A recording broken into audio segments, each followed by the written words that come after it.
Good morning and welcome to your short-term rental bulletin on the 18th of August. So, a brilliant good news story today.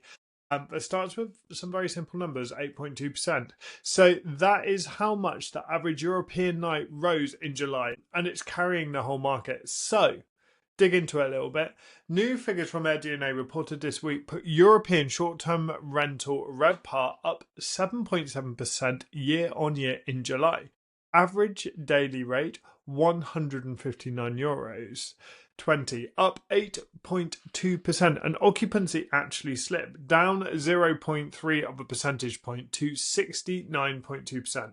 RevPAR still grew in 19 out of 20 largest European markets. So this is a rate story, not a volume story. Supply across Europe rose 1 million listings. Demand nights rose just 0.8%. Operators aren't selling many more nights, but they are selling those nights for more. Then there's Spain. Demand down 11.8%. Available listings down 12.5%. And AirDNA attributes that to regulation. But read two numbers together. Supply fell faster than demand, which means occupancy roughly held. Spain's market is getting smaller, not weaker. AirDNA's own Madrid data says the same thing. Active listings down 15% year on year, with occupancy and RevPAR both up. Everywhere else grew. Italian demand up 4.2%, the UK 2.5%, France 2%.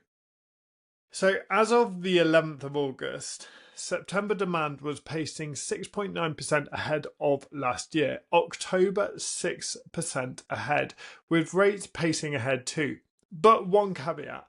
Pacing is measured against the same point in last year's booking curve, and late bookings usually land cheaper. So treat that as a direction, not a landing figure.